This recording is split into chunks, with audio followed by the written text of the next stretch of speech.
jenis-jenis himpunan.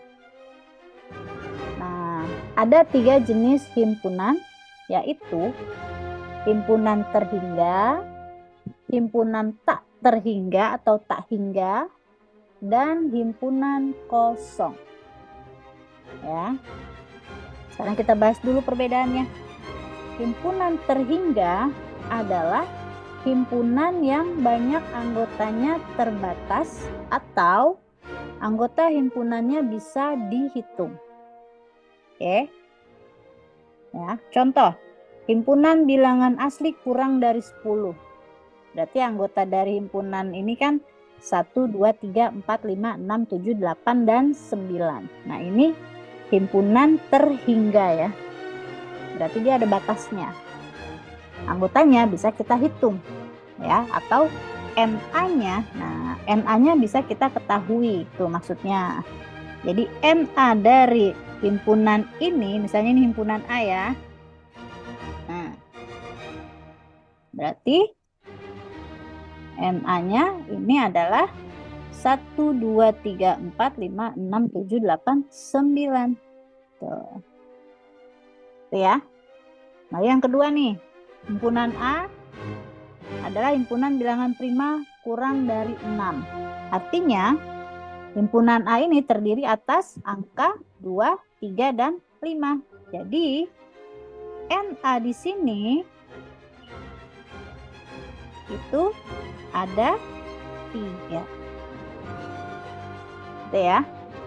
Nah, dalam bentuk notasi sama aja. A di mana himpunan A memiliki anggota yang lebih kecil daripada 8 dan A adalah elemen bilangan asli ganjil.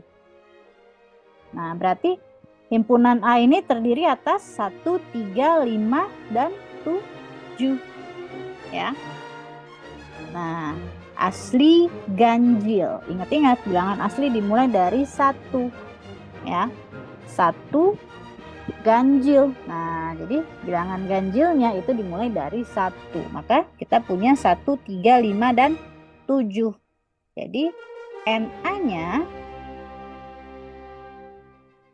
itu sama dengan 4. Gampang ya? Nah, sekarang lawan dari terhingga itu adalah himpunan tak terhingga atau tak terbatas. Ya, berarti kita nggak bisa tahu berapa banyak anggotanya, nggak bisa dihitung ya, karena tak terbatas.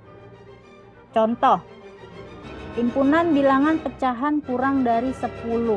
Nah, dia cuma bilang kurang dari 10, berarti semua himpunan pecahan yang kurang dari 10 itu adalah anggota dari himpunan ini. Itu nggak bisa kita hitung ya, mau 1/10, mau 1/2, mau 1/2 juta, mau 1/2 miliar, itu semuanya kurang dari 10. Maka ini disebut himpunan tak terbatas atau tak terhingga. Jadi kita nggak bisa nentuin NA-nya berapa ya. Nah, atau contoh lain nih, bilangan bulat kurang dari 10. Nah, ini juga begitu ya. Bilangan bulat kurang dari 10 berarti 9, 8, 7, 6, dan seterusnya sampai bilangan ganjil yang tak ada batasnya. Nggak tahu nih sampai berapa, karena tak terhingga. Nggak ada batasnya ya. Oke, lalu kita punya contoh yang ketiga nih. Himpunan A di mana A lebih besar daripada 3 dan A elemen bilangan genap. Dia hanya bilang elemen bilangan genap. Berarti semua bilangan genap itu masuk di dalam himpunan ini ya. Oke. Maka dia tak terhingga atau tak terbatas.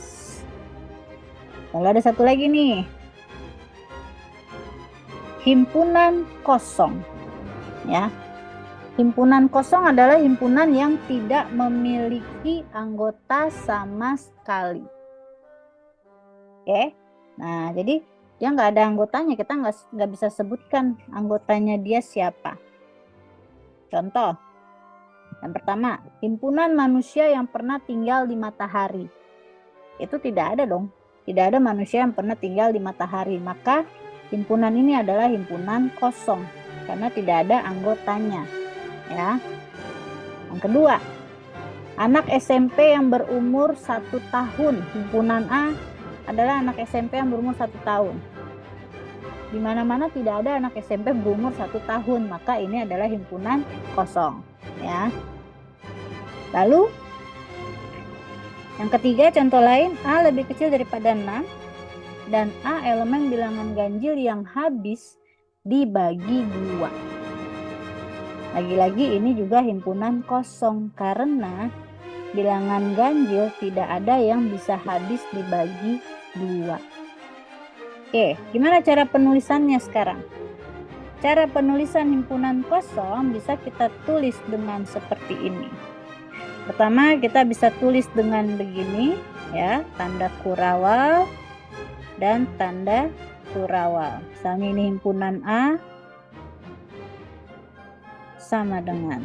Nah, maka himpunan A adalah himpunan kosong. Cara kedua bisa kita tulis dengan misalnya himpunan B, himpunan kosong.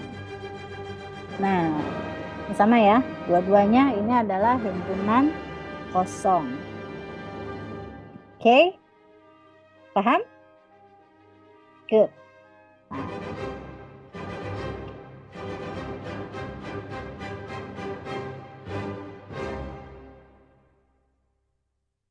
Oke, berikutnya kita akan membahas tentang himpunan sama, ekivalen, dan saling bebas.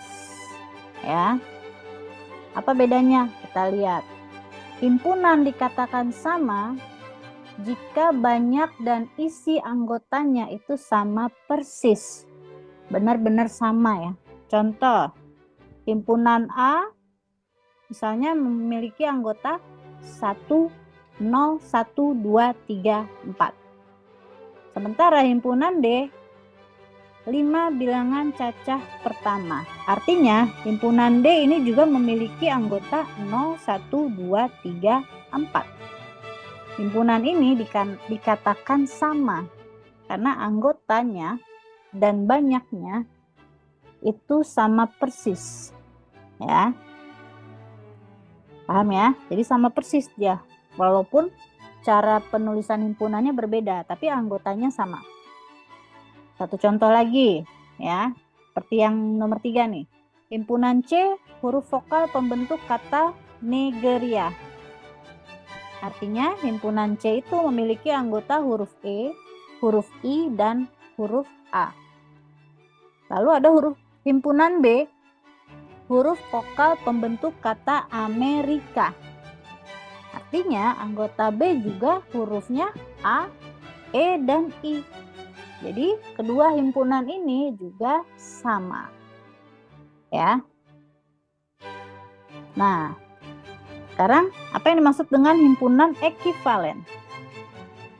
Ya, himpunan ekivalen adalah jika banyak anggotanya sama namun isinya tidak sama. Beda ya, tadi kalau yang sama benar-benar sama persis, banyaknya sama, isinya juga sama. Sekarang kalau yang ekivalen, dia banyak anggotanya sama namun isinya tidak sama. Contoh, himpunan B adalah huruf vokal.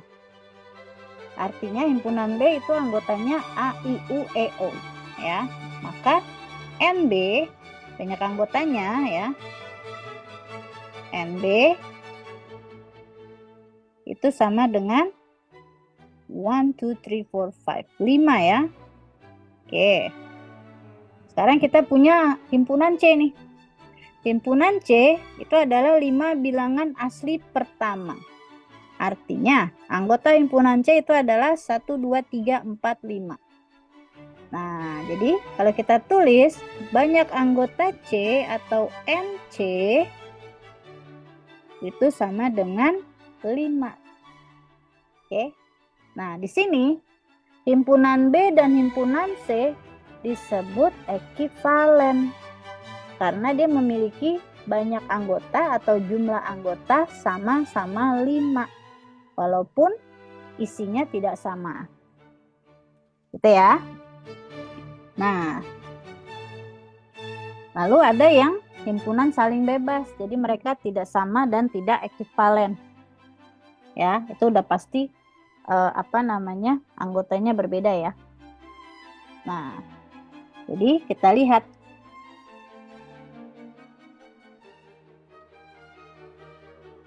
Contoh himpunan A 1, 2, 3, dan 5.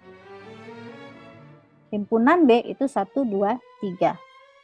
Nah, di sini banyak anggotanya berbeda dan isinya pun berbeda. Artinya dia bukan sama dan bukan ekivalen ya. Gitu. Jadi dia saling bebas. Ya. Lalu himpunan A, nama bulan dengan huruf terakhir I. Artinya anggota dari himpunan A adalah Januari, Februari, Mei, Juni, Juli. Lalu ada himpunan D, memiliki anggota X, di mana X lebih kecil daripada 3, dan X elemen bilangan asli. Artinya, anggota himpunan D itu adalah 1 dan 2. Ini juga bukan sama dan ekivalen ya. Berbeda, gitu ya. Oke. Nah, selanjutnya kita punya himpunan semesta. Oke. Himpunan semesta adalah himpunan yang memuat semua anggota himpunan yang sedang dibicarakan. Jadi dia himpunan besarnya, ya. Setiap himpunan pasti ada semestanya, ya kan? Jadi himpunan yang lebih besar dari atau yang memuat semua anggota yang sedang dibicarakan. Contoh, ya, kita punya himpunan A, anggotanya 3, 5, 7. Oke. Kita punya beberapa cara untuk membuat semesta dari himpunan A ini. Oke, pertama kita bisa bilang semestanya adalah bilangan ganjil kurang dari 8, boleh. Kita juga bisa bilang himpunan semesta dari himpunan A ini adalah bilangan prima kurang dari 10, boleh. Kita bisa bilang juga bahwa semestanya adalah bilangan asli kurang dari 8, boleh. Ya. Kita mau bisa bilang lebih luas lagi, semestanya hanya bilangan ganjil, boleh. Bilangan prima, boleh. Bilangan asli, boleh. Ya. Jadi semesta itu harus lebih luas cakupannya dari himpunan tersebut. Ya. Nah, jadi ada beberapa himpunan semesta yang bisa dibuat. Yang perlu diketahui, ya, kita harus bisa mencari himpunan semesta dengan kalimat yang tepat dan memuat semua anggota yang dibicarakan. Jangan sampai anggota A ini tidak termasuk di dalam semesta. Ya. Nah, berikutnya nanti contohnya bisa dilihat sendiri ya. Oke. Berikutnya kita punya himpunan bagian. Oh, ini video berikutnya aja deh.